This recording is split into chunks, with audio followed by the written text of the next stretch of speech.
Hello, and welcome to the latest HR on the Offensive live stream. It's me, Chris Howard from Lace Partners, in the office, as I do like to do on these wonderful live streams that we do every Tuesday afternoon. And today we have an external special guest. It's a talent maestro from an organization called Pandora. Craige, how do you like to be described as a talent maestro?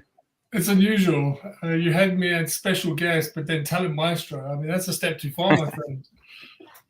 Well, it's we wanted to get you on, and we wanted to do this live stream, particularly because we've just done a podcast, which for those of you that will be watching this live or after the event, hasn't been released yet. It'll be released in a week or two's time. So we go into a little bit more detail on the podcast because they're a little bit longer. But what I wanted to do is get Craige to share some of his experiences when it comes to skills-based organizations. Of course, we're talking about our campaign at the moment, which is becoming skills powered.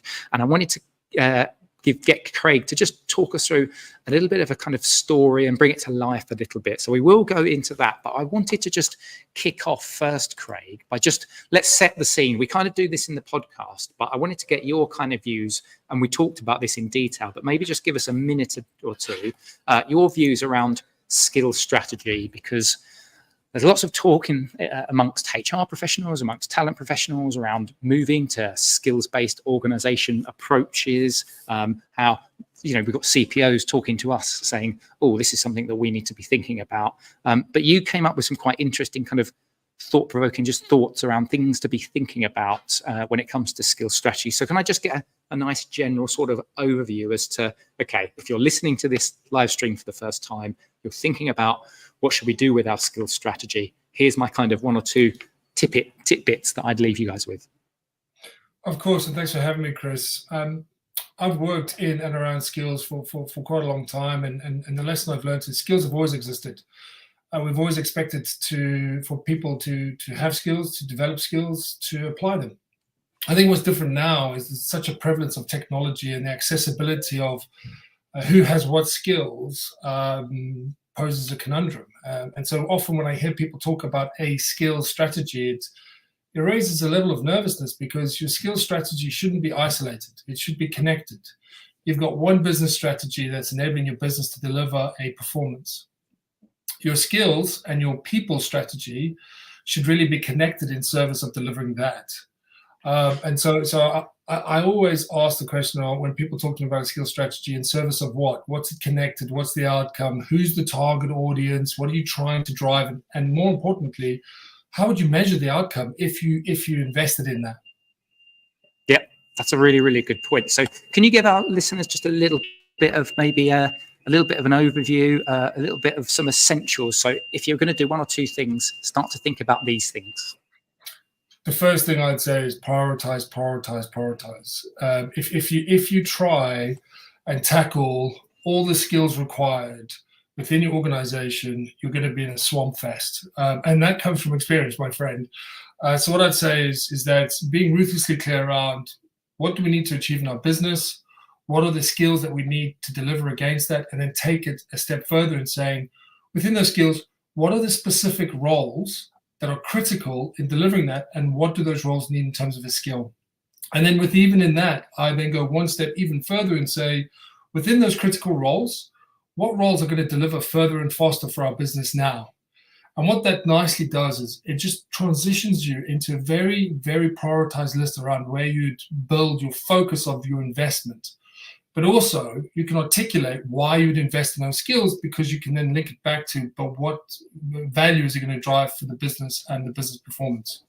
So I'd say prioritize. And then the second thing is, don't worry about doing it in sequence. If you're trying to deploy a skills academy with loads of content, this is the other lesson I've learned, Chris, is if you build learning interventions that develop capability, people don't use it unless there's a need. So if there's a transformation, if there's a big incentive to try and drive productivity, anchor your skills around those moments where there's a need for people to learn.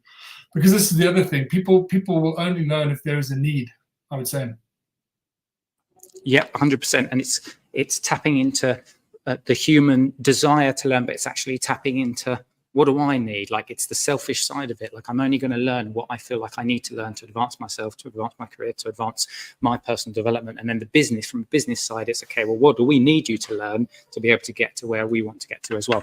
Now, you talked about when we've been talking about both podcasting and also doing the live stream, you had a really, really interesting example just from a Pandora perspective that I just thought was really, really worth just maybe sharing for a couple of minutes on how you guys have adopted this skills-based approach. So can you just share that with our listeners? Because I thought it was a really, really fascinating kind of way in which you've looked at talent requirements and, well, let's see if we can find talent in places that are not necessarily traditional areas that we'd look at. Yeah, so in Pandora, if you think about us as an organization, it's the world's largest jewelry company, and essentially design, produce, distribute, and sell jewelry. And so it's the selling of jewelry that becomes particularly important, because when we think about our stores and our store associates, for a long time, we had this prevailing assumption that what we needed was people who come from a retail background who essentially can demonstrate experience in engaging customers, having conversations, and then selling. And so we built our profiles around that assumption. And then what we found is, but actually what we were attracting were people from retail who were stack shelves from a retail perspective, but not necessarily assist a sale. And that's important because it's a very different approach. What we also found is our attrition would be significantly higher, because what we're recruiting is people who would hop from retail to retailer looking for the best benefits at that point in time. So what we weren't building is longevity. So a shout out to the talent acquisition team at Pandora, because they really are an awesome team. But one of the things we did together is say, well, what are the actual skills that are required for this type of role, and what's the outcome? And we changed our assumptions completely. And then we identified that there was 3 areas. What we need is people who can engage customers and be curious and listen. The second is people who can tell good stories. And the third is people who can give advice and guidance.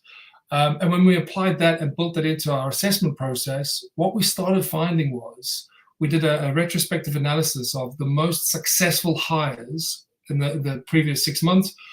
In the UK, the most successful store associates were those who had a healthcare background. Nurses became the folk that stayed with us longer, had high levels of productivity because they could engage customers, they could ask questions, they could listen, they could tell compelling stories. And effectively, it changed our perception around how do you really clarify the specific skills that are going to make the role successful in terms of the performance required within the role. And so then we're building on that significantly lower by automating some of those assessments with a much more targeted approach.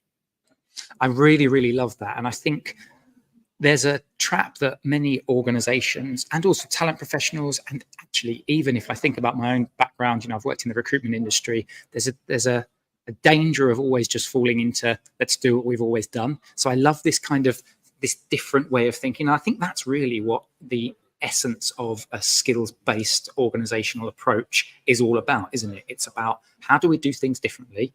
How do we find talent from areas where perhaps we haven't thought of before? But also, I love the point you made about telling good stories as well.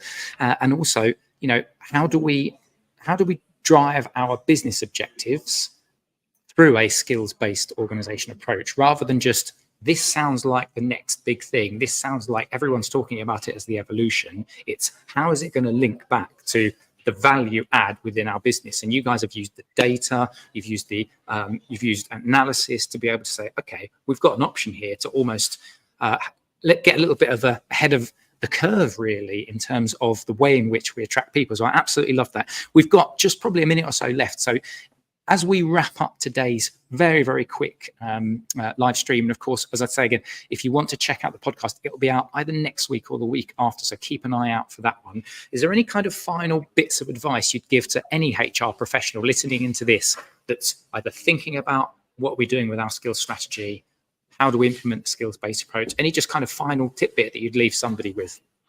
Yeah, so there's 2 points I'd say. From a talent perspective, the lesson I've learned is there's only 2 real metrics that help you understand whether someone would perform in the future.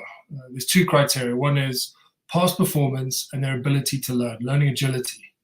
And so that ties into the skills agenda, because we recruit for people who have good learning agility. Because if they can learn skills, they can become multi-skilled, and we can leverage them in different roles across the organization. The other piece of advice I would give is that, and I've fallen into this trap previously, but is that you assume that job families are all vertical. And therefore, someone who works in marketing stays in marketing and climbs the trajectory. Someone who works in finance stays in finance. But actually, when you take a skills-based approach, it demolishes those verticals. Because what we've started doing, and what I've done more recently in my career, is you start thinking about people in finance. What they have is they have commercial acumen. They have the ability to look at insight. They have the ability to look at trends. We've started moving finance people into consumer insights. We started moving consumer insights people into commercial roles, because now they understand the customer and they understand the requirements of a customer. So then when you move them into a sales role, they understand how you start pitching towards customers.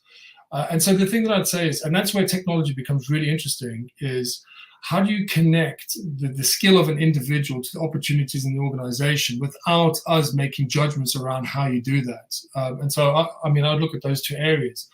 From a talent perspective, learning agility and past performance, and then leveraging your skills is trying to break down these verticals that force people in these arbitrary hierarchies of career. Yeah, and that's a fascinating way to end it. I really love that idea, because suddenly organizations that think like this are thinking, we have a bucket of work that we need to do in order to get to the objectives that we want to get to. So rather than going through these vertical kind of traditional means, let's find out where can we redeploy, even things like redeployment. You know, we've got a bunch of people that we need to get, we're over here, but we need to get over here as an organization. How do we do that using the talent that we've got, rather than just saying, right, okay, well, let's go through restructuring or redundancy, and potentially also the costs that have implications behind that as well. There is another way. There is a potentially more cost-effective way if you get this right. So Craige, amazing to get you on. Thank you very much for just grabbing 12, 13 minutes with me today. Thank you for your time, Chris. I hope I've met your aspiration there, my friend. Yeah, no, it was absolutely brilliant. Really, really great whistle tour. And just one final plug for the podcast, which, like I said, I think it'll be out next week or the week before. But from myself, from Craige, thanks very much for checking in to this latest HR on the Offensive Live. And we'll catch you next time. Bye-bye. Thank you.